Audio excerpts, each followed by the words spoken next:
Bom, e deputados de oposição ao governo Lula querem instalar uma comissão parlamentar de inquérito para investigar se a agência americana USAID interferiu nas eleições presidenciais do Brasil em 2022. Os parlamentares Gustavo Gayer e Eduardo Bolsonaro abriram a petição pela CPI na semana passada e até o início da tarde de hoje, o pedido já conta com o apoio de 98 deputados.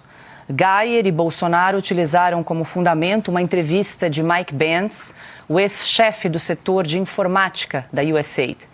Na ocasião, Pence disse que a agência teria reforçado o financiamento a grandes instituições brasileiras a partir de 2018, com o objetivo de minar o governo do ex-presidente Jair Bolsonaro. Abre aspas.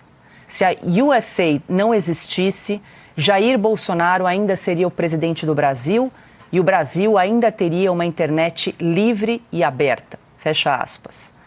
Para o deputado Gustavo Gayer, as revelações de Mike Pence mostraram que o que aconteceu no Brasil foi um ataque direto à soberania do nosso país através da USAID. Aspas, mais uma vez. Usaram de agentes e ONGs de fachadas para censurar, manipular as eleições, impor leis, silenciar a oposição. No nosso intuito, através da CPI, é ir atrás de respostas.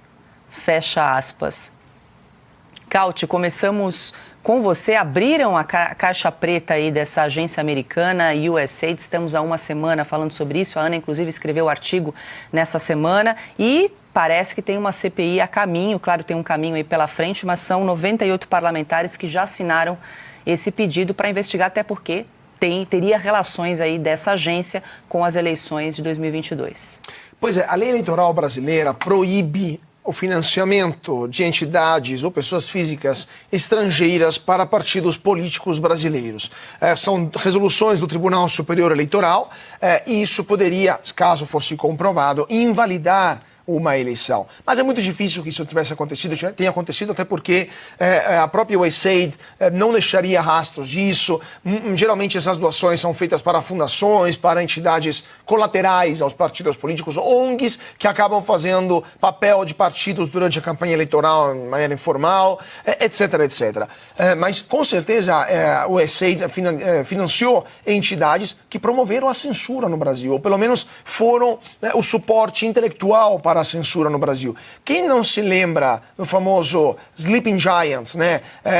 Esse perfil nas redes sociais que decidia quem podia ou não podia falar e o que podia ou não falar e chantageava empresas que patrocinavam, que faziam propaganda, que davam verbas para veículos de comunicação que desagradavam esse casal que está atrás do Sleeping Giant. Se for comprovado que o Sleeping Giant recebeu dinheiro do USAID, no mínimo isso precisa ser falado claramente e formalmente para o Brasil para entender que temos entidades brasileiras que atuam financiadas por dinheiro internacional. Qual que é o interesse dessas entidades? Essa é a pergunta que fica, né? Mas esse é só um dos exemplos. Tem inúmeras outras ONGs brasileiras que receberam dinheiro da USAID para campanhas, para atividades com forte teor ideológico, com forte viés. E essas entidades também promoveram a censura, também promoveram violação de direitos fundamentais do Brasil. Qual será a responsabilização dessas entidades? E se alguma delas tiver alguma ligação direta ou indireta com algum partido político que se beneficiou disso, aí sim a CPI poderia tomar as suas medidas, poderia chegar às suas conclusões.